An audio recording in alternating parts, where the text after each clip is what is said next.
eu tenho uma palavra guardada no meu coração, e eu confesso a vocês que eu estava meio apreensivo de falar dela novamente. Mas eu tenho aprendido que essa questão da repetição, assim como vimos na palavra da oferta, ela é altamente didática. E eu preciso que você abra a sua Bíblia no Evangelho de Lucas, no capítulo de número 5.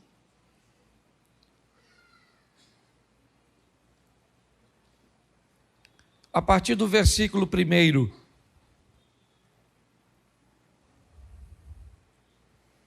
Lucas capítulo 5, verso 1. E aconteceu que, apertando a multidão para ouvir a palavra de Deus, estava ele junto ao lago de Genezaré. E viu estar 2 barcos junto à praia do lago, e os pescadores, havendo descido deles, estavam lavando as redes. E entrando num dos barcos, que era o de Simão, pediu-lhe que o afastasse um pouco da terra e, assentando-se, ensinava do barco a multidão.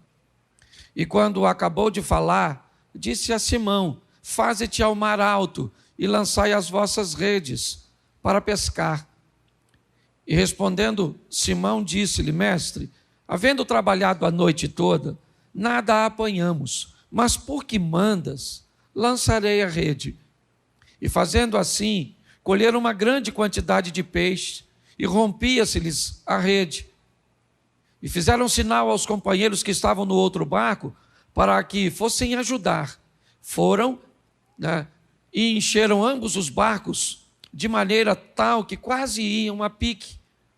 E vendo isso, Simão Pedro prostrou-se aos pés de Jesus, dizendo: Senhor, ausenta-te de mim, porque sou um homem pecador. Pois o espanto se apoderara dele e de todos os que com ele estavam, por causa da pesca que haviam feito. E de igual modo também Tiago e João, filhos de Zebedeu, que eram companheiros de Simão. E disse Jesus a Simão: não temas, de agora em diante serás pescador de homens.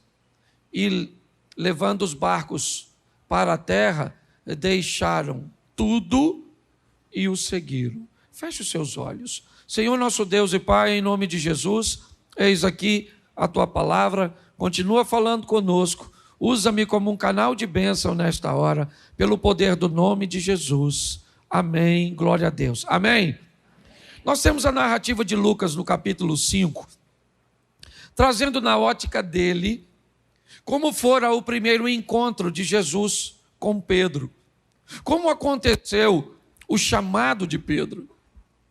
Lucas narra que o chamado de Pedro vem depois de um momento extremamente desafiador, um ambiente de decepção, onde Pedro está cansado, onde Pedro está frustrado, porque ele não pescou nada. É muito importante nós entendermos que quer em Pedro, quer em Jesus, quer em Paulo, ou em qualquer outra pessoa, em mim ou em você, sempre vamos estar expostos aos grandes desafios da vida. Quando você acompanha Jesus discipulando aqueles homens, quando você acompanha Pedro na sua trajetória, e é isso que nós vamos olhar hoje, é importante você entender que a vida nunca foi fácil para ninguém, então também não será fácil para você. O que você pode é, com maestria, com sabedoria, tomar algumas decisões assertivas a ponto de amenizar os problemas da sua vida. Quanto mais assertivo você for em suas decisões, no que tange a relacionamentos interpessoais, ao que tange a sua gestão com questões materiais, inevitavelmente isso irá suavizar a sua vida. Ok? Pessoas que aprendem a administrar a sua vida de uma forma assertiva, inevitavelmente são pessoas que sofrem menos. Então, quando olhamos para isso, nós vamos ver Jesus envolto a isso, uma equipe um pouco disfuncional. Nós temos Tiago e João querendo sentar em lugares privilegiados, Pedro reclamando do acontecido, Jesus fazendo uma terapia de grupo. Ele é incompreendido por alguns, ótica de Judas, que esperava um revolucionário, certo? Tem dificuldade de lidar com André em alguns momentos, com Filipe. Sempre foi um grande desafio. Mas também para aqueles que resolveram viver com Jesus, o desafio não era diferente. E aqui eu gosto da trajetória de Lucas, porque Lucas narra algumas coisas muito particulares que aconteceram com Pedro. E o texto que eu expus para vocês aqui fala do ambiente profissional de Pedro. Pedro está preparado ou se preparando para ir à pesca noturna, junto com seu irmão André, Tiago e João, certo? E com o pai de Tiago e João, Zebedeu. Eles têm uma pequena cooperativa de pesca. Eles sobrevivem daquilo. Pedro não é aquele que sai à noite para pescar por hobby. Ele não é aquela pessoa que, se o resultado não for bom, ele tem uma outra fonte de renda. Ele é um trabalhador que sai de casa para obter resultados, para levar recursos para casa. É um serviço pesado, cansativo. Há um ambiente de insegurança muito grande. Ele precisa lidar com uma série de variáveis e de fatores, como o vento, como, certo, não vou dizer maré, porque eles estão num lago, mas há uma série, a temperatura da água, uma série de fatores que poderia fazer dele alguém bem-sucedido. Me parece que Jesus já escolheu a base de seu ministério pescadores, porque eles não podem ser pessoas fracas. Pescadores precisam aprender a lidar com frustrações. Pescadores precisam aprender a lidar com o cansaço, com o ambiente, com vencer o sono, a lutar muitas vezes contra o vento. Me parece que na base de seu ministério, Jesus prepara pessoas prontas para, independente como tenha sido ontem, essas pessoas não podem desanimar, elas têm que prosseguir, elas têm que continuar. Pedro está vivenciando este momento, provavelmente trocando seu barco de lugar, avaliando aquele mar com a ótica de sua expertise, de suas experiências anteriores. Para você ter noção, um pescador, certo, profissional, ele é tão hábil que ele pode perder uma rede no mar e saber onde a rede está. Eu não sei se você já pescou com alguém assim, Elzi, que às vezes a rede solta e você olha para o mar, é tudo igual, você não tem um ponto de referência. Mas a habilidade é tão grande que ele consegue muitas vezes passar uma garateia, certo? Colocar alguma coisa para recuperar essa rede. Quando nós olhamos a habilidade de Pedro, ele é habilidoso. Ele vai pescar a noite toda, mas aquele dia ele não pesca nada. O dia está amanhecendo e, ao olhar para o fundo de seu barco, o que Pedro vê é um vazio. Não tem grana, não tem dinheiro, não tem recursos. E é assim que ele vai voltar para a praia. Tudo bem, um pescador sabe que um dia é do pescador e o outro dia é do peixe. Ele sabe que não dá para ganhar todas, não dá para vencer todas. Ele precisa estar pronto para entender que em algumas adversidades e batalhas nós vamos perder. Mas nós não vamos perder a guerra. Essa é a grande verdade. Nas batalhas nós precisamos estar preparados para lidar com frustrações, com perdas, com danos, com traições, com perseguições, com adversidades. Essa caminhada cristã não é feita para gente mole, pelo menos no que tange a vida. No que tange a salvação, o que nós precisamos é crer em Cristo. Mas é muito mais do que ser salvo. Antes de ir para lá, nós temos uma vida para apresentar aqui nesta terra. Pedro está vivendo isso. E o que ele olha é o dia amanhecendo, o sol, o tão desejado sol, para a maioria, certo, daqueles que esperam amanhecer para trabalhar, é a resposta de que aquela noite foi frustrante para Pedro. Ele não pegou nada, nada. O que ele tem é cansaço. Volta para a praia com seus amigos. Eles estão provavelmente em 2 embarcações. Com barcos vazios, Pedro olha agora para a sua rede. E o que tem na rede é exatamente o que ele não gostaria que tivesse: trabalho. Apesar de não pegar nada, a sua rede voltou suja. As algas, as sujeiras estão na rede. Ele não pode deixar e guardar a rede suja daquele jeito. A umidade, inevitavelmente, ela vai danificar as malhas da rede. O ontem foi ruim e o que ele deixou? Resíduos desagradáveis. Mas se eu não tirar esses resíduos do ontem, a Bíblia diz que todo dia traz consigo o seu mal. O resíduo de ontem se acumula com o de hoje que um de amanhã, e já você está pessimista, negativista, olhando para a vida com uma perspectiva de fracasso e achando que não há sucesso para você. Eu não sei como foi seu ontem, mas Deus manda te dizer, se ele foi bom ou ruim, ele passou. Se ele foi bom o suficiente, ele não foi bom o suficiente para te dar condições de viver dele o resto da vida. Se ele for ruim, ele não foi ruim e danoso o suficiente para matar você. Ele passou. Bom ou ruim, se você ganhava muito dinheiro ou não ganhava nada, se você tinha muita saúde ou estava doente, não interessa como foi seu ontem. Hoje de manhã eu falei sobre o passado como um dos fundamentos aqui para os casais. Mas Pedro é alguém que consegue olhar para suas redes e dizer: eu estou cansado, mas eu vou lavar. Eu estou cansado, mas eu vou limpar. Eu vou tirar. Por isso que depois de um dia exaustivo, é importantíssimo lavar suas redes. Todos os dias, pegue alguns minutos para dobrar seu joelho. Ou às vezes nem de joelho dobrado dá. Às vezes você, certo, está deitado ou está sentado, não sei, ou está dirigindo. Mas tire uns momentos para falar com Deus sobre as suas redes, sobre as malhas de suas emoções, sobre aquelas coisas que você gostaria que fosse diferente, mas não foram. Pedro está lavando sua rede. Ele vai para casa dormir. É isso que ele quer descansar. Por quê? Porque à noite ele vai pescar de novo. Mas ele não pegou nada, pastor. Não é a primeira vez de Pedro. Provavelmente ele não pegou nada muitas vezes. E apesar de toda a frustração, ele sai para pescar de novo, de redes limpas. Ele vai sair para pescar. É importante você entender isso. Vocês sabem o conceito e a visão que eu tenho de casamento, mas eu não sei o que aconteceu com o seu casamento anterior. Eu só sei que a sua vida não terminou e você precisa prosseguir. Eu não sei o que aconteceu com o seu emprego anterior. Eu não sei o que aconteceu. Mas eu preciso que você entenda, se você quer andar com Jesus, você vai receber dele forças para prosseguir, porque o justo vive da fé, ele não retrocede, ele vai adiante para a conservação da sua alma. É assim que funciona. Por pior que tenha sido ontem, levanta a cabeça, lava essas redes e vamos embora pescar de novo.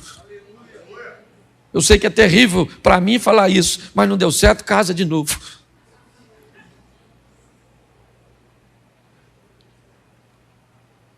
Tente de novo, faça de novo. Faça novamente, não entregue os pontos.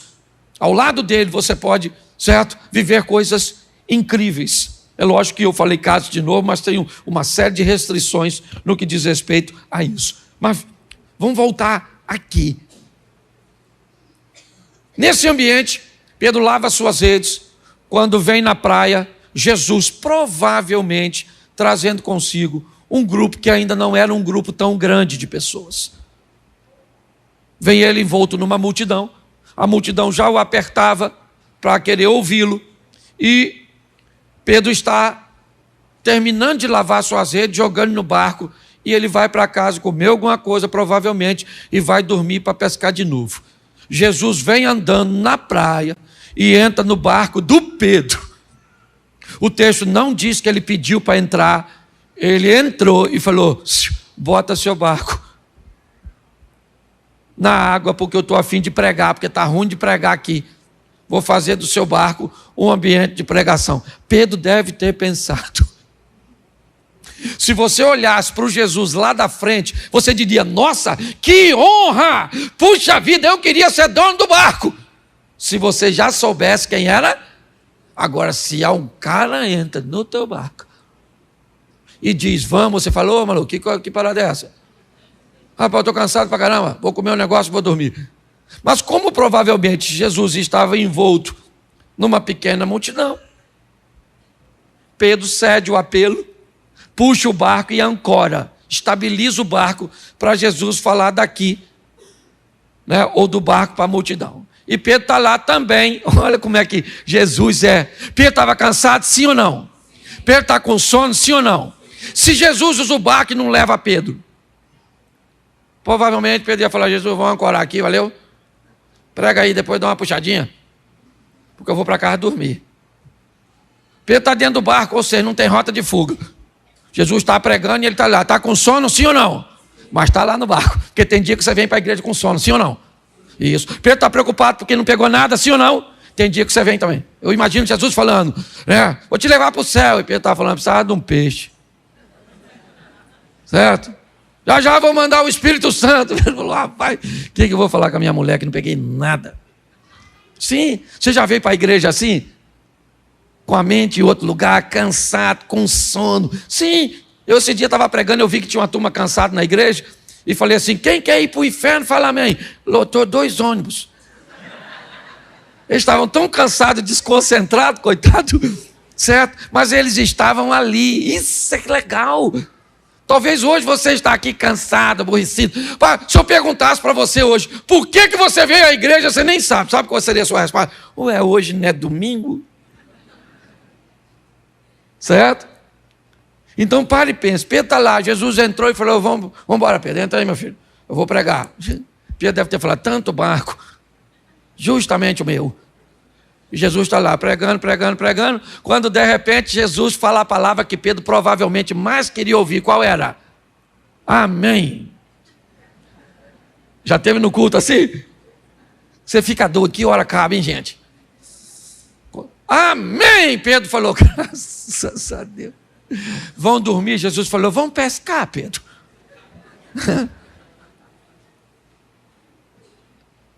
Pedro falou: pescar. Nossa, fiz isso a noite toda. Peguei nada. Se de noite não peguei, de dia não vou pegar. Aliás, ele deve estar me chamando porque é carpinteiro. O pescador aqui sou eu. Aí Pedro falou: ó, falar a verdade para o senhor, deixa eu abrir meu coração que nós estamos nos conhecendo agora. Pesquei a noite toda, ô mestre. Tá? Não peguei nada. Dá uma olhada aí para ver se tem algum peixinho. E pior que não pegar nada, gente, é ver o outro barco chegar cheio de peixe. Eu não sei se tinha. Mas pior que não ter resultado é ver os outros tendo. Eu falo isso sempre, não sei você, eu falo de mim. Não sei como é que você lida com isso, mas me dá uma frustração, eu não falo. Você tem inveja? Não, né? Pois é. Eu queria não ter, mas eu tenho. Você compara o seu número com o dos outros? Não compara.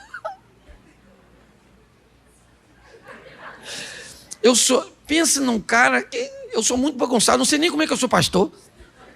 Porque para mim ser o que eu sou, eu tenho que lutar tanto contra mim mesmo, que é terrível. Aí eu vejo os outros, o pessoal não...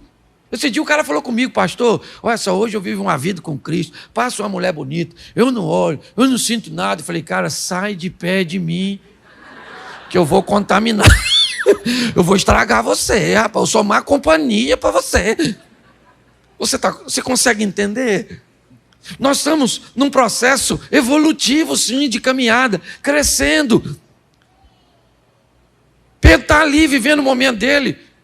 E Jesus diz: vamos pescar? Ele falou: vamos. Não peguei nada, a noite toda não peguei nada. Mas, eu não sei se foi ironicamente, porque o pescador era Pedro e não Jesus. Pedro diz assim: vamos pescar, então vamos. Onde eu jogo a rede? Onde? Só vou lançar a minha rede onde o senhor... E Jesus, para dificultar, falou: então leva o barco para o fundo. Não podia trazer os peixes para o raso?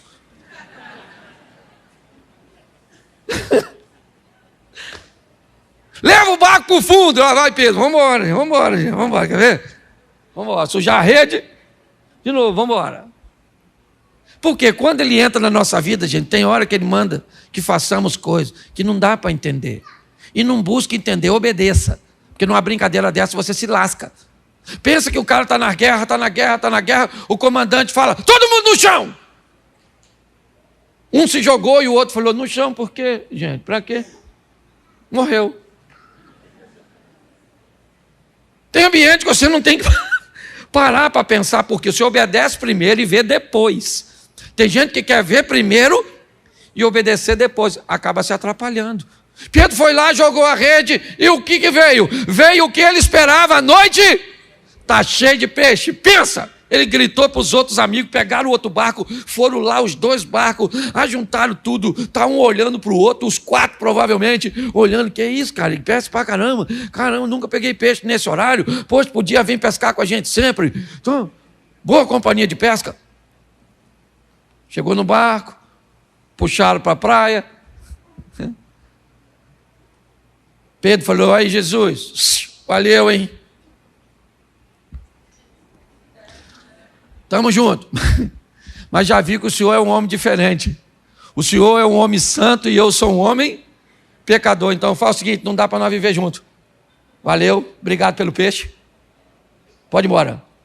Estou satisfeito com o que eu ganhei. Tem gente que se satisfaz com tão pouco.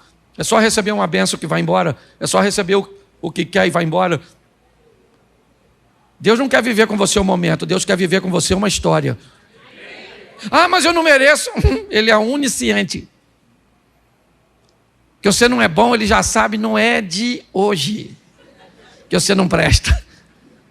Aliás, esse dia alguém falou comigo, pastor, estão falando tão mal de mim. Eu falei, fique tranquilo que essa pessoa não te conhece direito e não sabe o tão ruim que você é. Essa é a grande verdade. Pedro agora vai ouvir de Jesus algo extraordinário. Jesus diz, Pedro, eu entrei no seu barco para te fazer pescador de homens. Vamos comigo agora que o negócio...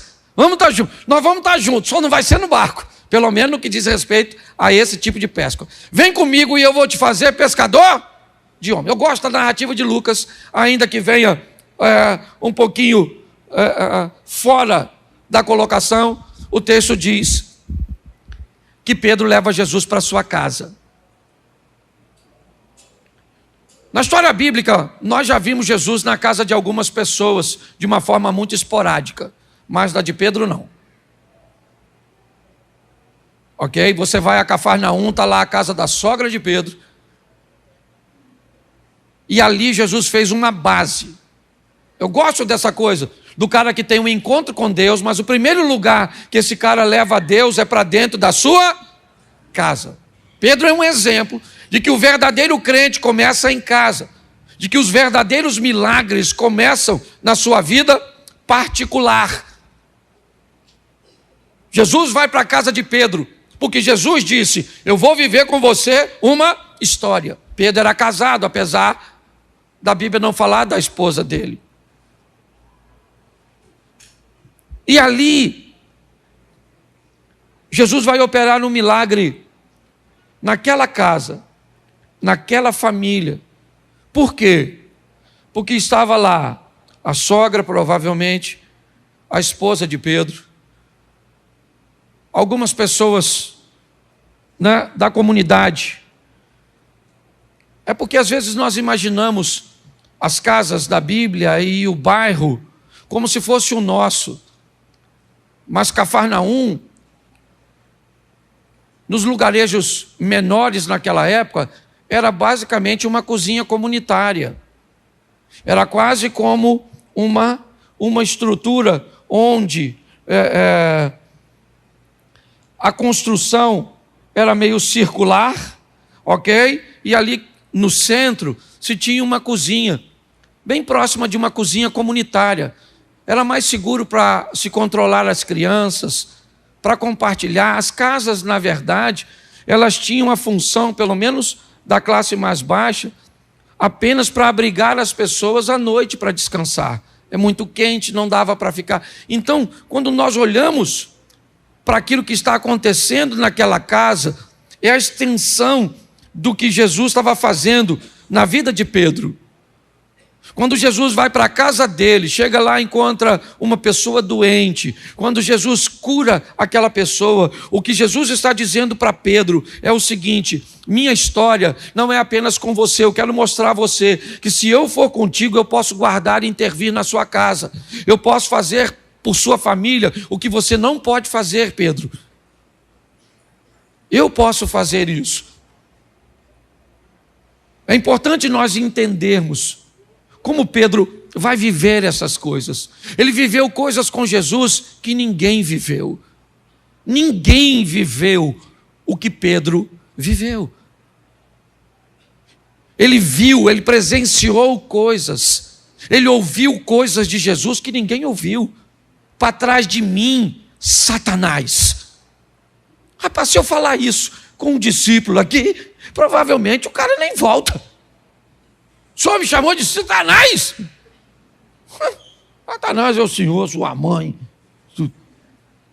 Jesus falou, ô Pedro, amanhã você vai me negar? 3 vezes. Ele falou, vou nada. Ele falou, vamos ver, antes que o galo cante, você me nega 3 vezes. Pare e pense na história que este cara viveu. Ele viu a transfiguração. Ele presenciou e experimentou coisas extraordinárias. Sabe por quê? Porque ele aceitou o convite. Não foi fácil para Pedro. Não foi. Tanto não foi fácil que Pedro volta a pescar, achando que não tinha mais possibilidade dele seguir. Mas ele andou sobre as águas. Ele teve o privilégio de ver Moisés e Elias na transfiguração. Ele viu milagres acontecer na sua casa, no seu barco, na sua vida, por causa do seu nível de entrega. O grande desafio desse ambiente que nós estamos vendo são pessoas que não estão preparadas para as adversidades, para os problemas, para as crises, para as palavras que não são agradáveis, pelas versões que falam a nosso respeito,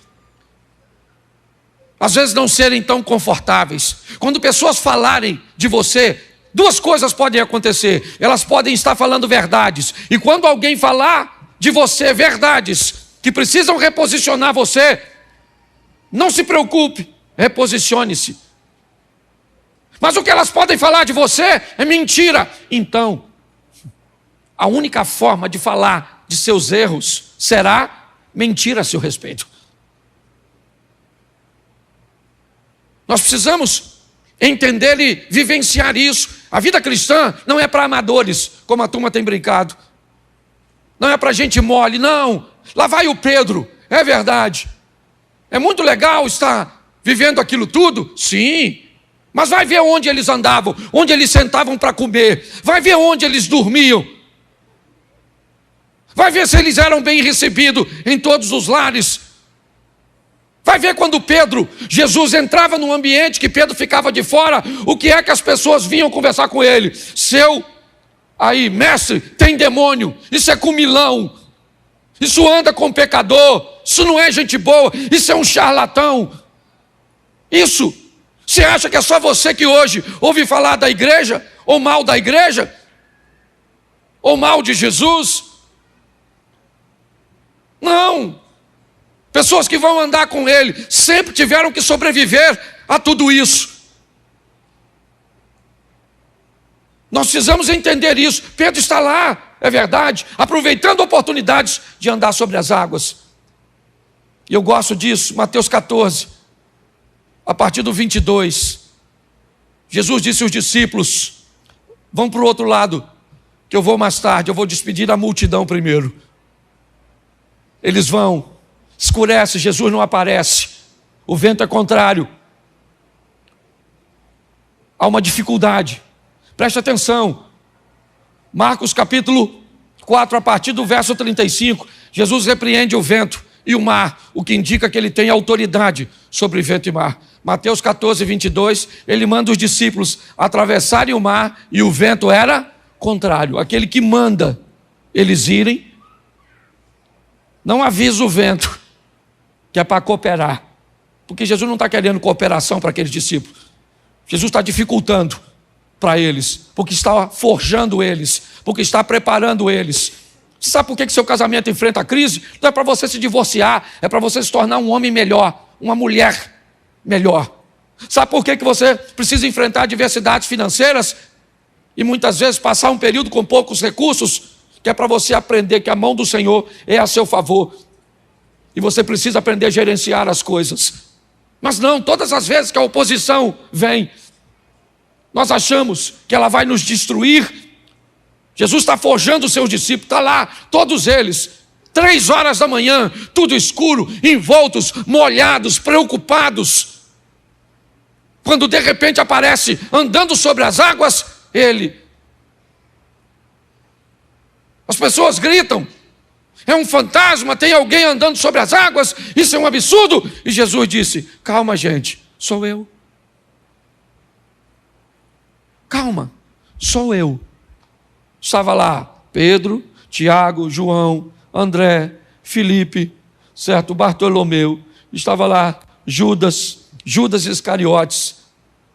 Estavam lá todos os discípulos. Todos estão vendo um vulto andando sobre as águas. E esse vulto que está sobre as águas, ele está dizendo uma coisa: eu sou Jesus. Ele dizia o quê?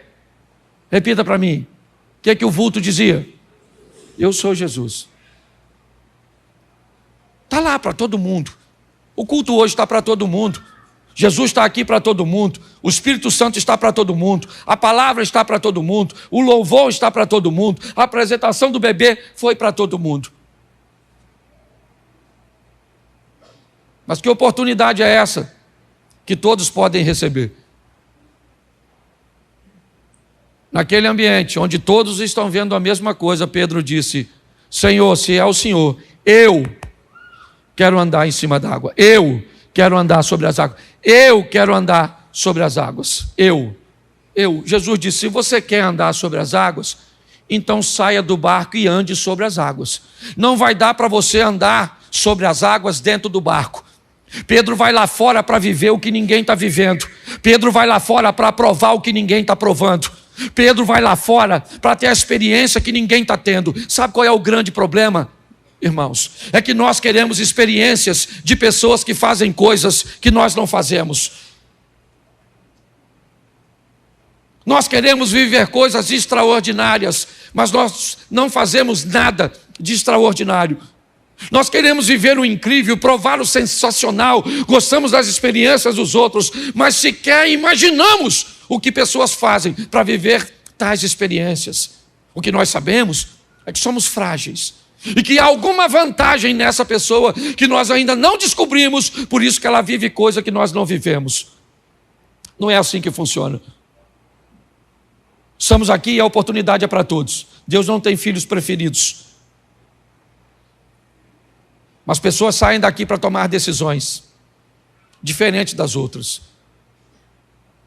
E decisões, elas geram, né, movimentos e reações a nosso favor ou contra nós. Pedro sai e anda sobre as águas, e 11 discípulos ficam olhando o Pedro andando sobre as águas.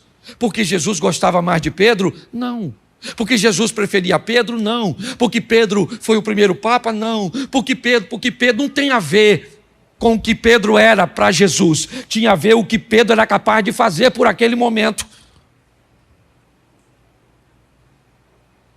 Nós precisamos olhar nossa vida numa perspectiva mais ampla. Pedro disse: eu quero andar sobre as águas. Não tinha nada para fazer lá fora. Só tinha a experiência de voltar dali com um milagre. Poder dizer para todos: eu estava de noite num ambiente, eu já tinha vivido com ele uma pesca extraordinária, eu já tinha vivido com ele um milagre na minha casa. Mas ele me mostrou que no meio de tantos discípulos, alguns podem viver coisas muito particulares, simplesmente porque são capazes de fazer coisas que outros não fazem, se posicionar como outros não se posicionam. Pedro saiu do barco e andou sobre as águas, sim.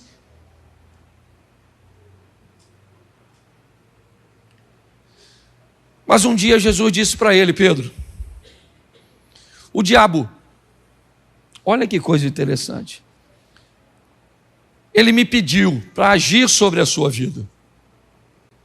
Que história! Pô, gente, aí é meio louco, não é? Então quer dizer que o diabo precisa da autorização de Deus para mexer na nossa vida? Bom, isso também dá para ir no Velho Testamento e dar uma olhadinha em Jó. Tendo visto o meu servo Jó, íntegro, fiel, que me teme, que se desvia do mal, o que o diabo disse para Deus? Mas também, tudo que ele tem o Senhor protege. Antes da Bíblia dizer que Deus protegia tudo o que era de Jó, a Bíblia diz que Jó vivia uma vida íntegra. Aí eu pergunto a você, quem é que protegia a vida, a casa e os bens de Jó? Deus ou Jó? Jó. Era ele. Para o diabo agir na sua vida, você tem que autorizar. Você autoriza. É você que fecha a porta. Você viu a palavra de oferta? É você que fecha a porta ou abre a porta. É você que fecha a porta ou abre a porta da sua casa. É você que fecha ou abre a porta de suas emoções. É você que faz isso. A grande questão, gente, é que nós estamos aguardando um Deus que nos transforma. E a Bíblia não diz isso. Não diz. A Bíblia não diz que Deus vai te transformar. A Bíblia diz: transformai-vos. Jacó vira Israel? Sim. Quem transformou Jacó em Israel? Jacó. Quando ele diz: eu não quero mais isso para a minha vida. Eu não quero, chega, eu não vou te deixar antes de você me abençoar. Que benção o cara quer? O cara é rico, cheio de filhos, o cara é próspero, esse é Jacó. Mas ele diz: mas eu quero ser mais do que isso. E o anjo diz: como é que é seu nome? Ele diz: o meu nome é Jacó. Ele diz: então a partir de hoje, seu nome não é mais Jacó, seu nome é Israel. Quem transformou Jacó em Israel foi o próprio Jacó, quando ele decidiu que a vida de Jacó não cabia mais nele. Quando é que nós vamos olhar para a nossa vida, para o nosso casamento, para o nosso estilo, e vamos descobrir que ele não tem a ver com o nosso futuro, ele tem a ver até com o nosso passado. Mas chegou a hora de mudarmos de fase, de mudarmos de vida. Pedro vai viver isso, é isso que ele experimenta. Mas um dia, Jesus explica a ele como as coisas são. Eu vou ter que morrer. E Jesus disse: então, quem vocês dizem que eu sou? Quem? Uns disseram: o senhor é Elias, João Batista. E Jesus disse: Pedro, eu quero a sua opinião a meu respeito. Você que eu fiz um milagre no seu barco, você que eu fiz um milagre na sua casa, você que eu permiti que andasse sobre as águas, quem você diz que eu sou? Pedro disse: o Senhor é o Cristo, o Filho de Deus vivo, o Senhor é o Salvador, esse é o Senhor não é Elias, o Senhor não é João Batista, o Senhor não é Jeremias, o Senhor não é nenhum dos profetas do Velho Testamento. Jesus disse: bem fizeste tu, Simão Barjonas, que não respondesse segundo a carne e o sangue, mas o Espírito do meu Pai que está sobre você. Eu imagino Pedro falando: é isso aí, tá vendo? Espírito de Deus sobre mim. Espírito de Deus sobre mim. Oh. Jesus falou: mas eu preciso avisar vocês, eu vou morrer e o negócio vai ficar difícil, a chapa vai esquentar. Pedro falou: morrer nada, rapaz, faz isso não. Faz isso não. Morre não, Jesus. Jesus falou: ah, Satanás. Alguém deve ter falado: Satanás. Certo? O cara estava cheio de Deus, agora já está cheio. O Pedro, imagine nós. Certo? Jesus falou para ele mais à frente: antes do galo cantar, você me nega 3 vezes. Pedro falou: aí. Nego nada, fique tranquilo, eu morro com o senhor. A guarda chegou, vazou todo mundo. Todo mundo. Eu gosto do Pedro, gente, eu gosto do Pedro, já estou terminando. Pedro foi embora, mas não foi, sabe? Você conhece aquele crente que vai, mas não vai, Eliseu? Às vezes parece que o cara desviou, o cara tá. Cadê o cara? Desviou. Cadê? Você conhece os crentes assim? Eles estão, mas não estão. Pedro estava lá, mas não estava, porque ele estava escondido olhando Jesus de longe. Aí perguntaram a ele: ô cara, você não estava com Jesus? Ele falou: Jesus? Jesus. Ah, o cara dos milagres. Ah, não, isso aí eu vou dormir. Não, certo? Não, você não estava com Jesus? Jesus? Que Jesus? Não, eu não sei quem ele é não, pai. Só até ouvi falar, e eu sou pescador. Uma mulher perguntou: você estava? Aliás, ela nem perguntou. Em algumas traduções ela afirmou: você é um deles. Ele falou: não sou, garota. Confusão, é outro Pedro. Ela falou: você é igualzinho a ele, você se parece com ele, você fala como ele, você anda como ele, você estava com ele, Pedro, você é da gangue. Pedro começou a falar, sei lá, com os palavrão, também não sei, não sou obrigado a saber tudo. Falou umas coisas lá esquisitas. Mas sabe o que eu aprendo nessa história? Que tem gente que luta para falar que é com ele e os outros falam que não é. Tem gente na igreja que fala assim: sou crente, e o outro fala: hã? Eu ando com Jesus. Você está confundindo. Você anda com o outro, o concorrente, o do tridente. Certo? Tem gente que não precisa nem falar.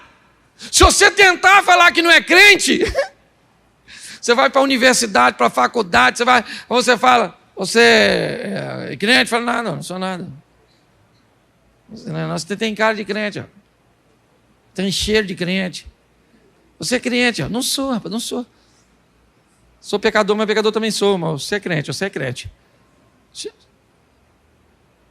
Aí quem é que cantou? O tal do galo. Engraçado. A gente faz cada pergunta idiota, né? Estava eu na última caravana em Israel, um imbecil, tá gravando? Imbecil. É um imbecil que disse, supostamente, que o galo era uma desgramada de uma trombeta que se tocava. Alguém já escutou falar isso? Palhaçada, tá assim de galo lá. E não é de hoje que os galos. É um imbecil que falou isso, aí eu fui falar, passei uma vergonha, porque escutei uma praga de uma besta e acreditei num fake news. No meio da caravana, 50 pessoas, eu falei: vem cá, gente, esse negócio de galo era uma trombeta assim. Pensa. O que eu queria sumir, queria virar petróleo. Você está rindo, mas é sério. Então Jesus falou: antes do galo cantar, você me nega? Quando ele negou a terceira vez, o galo, ó, pensa, Cláudio. Pensa a cara do Pedro. E Lucas diz que Jesus estava olhando para o Pedro. Depois você lê, que eu não vou nem falar onde, mas está logo na frente. Eu imagino Jesus olhando para o Pedro, logo depois que negou. Ah, Pedro, não sabe quem eu sou não, né? Estava morando na sua casa, infeliz. Lembra? Tudo bem que eu curei sua sogra, deve ser isso. Que deu um litígio entre a gente, ou não é? Pedro voltou a pescar, gente. Chateado, aborrecido. Sabe? Voltou a pescar. Está ele pescando, volta com o barco vazio de novo. Ô Pedro. Quando eles estão quase voltando, tem alguém lá na praia com a fogueirinha, com peixinho assado. Ó, só mexendo no peixinho. O João, que enxergava melhor que o Pedro, falou: ô Pedro, Jesus morreu, Pedro? Pois é. Aquele que está lá, eu acho que é ele. Pedro deve ter falado: nada, meu filho, tem tanta gente que parecendo com ele que já até me confundiram. João falou: Pedro, é o mestre. Aí Pedro não aguentou. Ele já pulou do barco, sempre estabanado. Já vai ele correndo. Tudo para Pedro era no extremo. Ou era tudo ou era nada. Ele era desse jeito. Mas Jesus sabia. Aí chegou lá do outro lado. Devia estar com medo também, né, gente? Se fosse eu não ia sozinho. Igual Pedro foi. É ele, João. Mas ele não morreu, João? Não, vamos esperar para ir todo mundo junto, que é mais seguro, não é? Vai que é The Walking Dead, um negócio assim, né? Chegou lá, Jesus olhou para o Pedro e disse: Pedro, você me ama? Pedro deve ter lembrado. Deve ter pensado: amar eu amo, mas tem hora que é difícil. Jesus falou: então apacenta as minhas ovelhas, Pedro. Jesus pergunta de novo: Pedro, você me ama? Se usou 3 verbos diferentes, eu não vou entrar em questões disso, porque para mim não precisa. Pelo que eu estou entendendo, uma coisa era muito forte no interior de Pedro, as 3 vezes que ele negou. Então Jesus tinha que trazer o 3 novamente para tratar. E 3 vezes ele pergunta: você me ama, Pedro? E Pedro diz: o senhor sabe, mas não é fácil. E Jesus devia estar dizendo para ele que é fácil, eu não sei. Ou o que é fácil, certo? Eu sei que não é fácil. Mas eu sei que vai valer a pena, Pedro. Apacenta as minhas ovelhas. Evangelho nunca foi para pessoa fraca. Não. Morar no céu é a coisa mais fácil que tem. Para morar no céu eu preciso só do visto, do passaporte para entrar. E Ele é Cristo. Mas para viver na terra enquanto não vamos para o céu, aí temos que aprender a ser gente, amigos, vamos precisar ser irmãos, filhos, pais, sogras, cunhados, vamos precisar ser colaboradores, patrões, chefes, vamos precisar vencer a nós mesmos para virarmos gente. Hoje tem muita pessoa sem gente dentro, faltando gente dentro das pessoas. Vamos sair daqui para entendermos que o Evangelho precisa ser pregado, e muito mais do que pregado com palavras, vivido.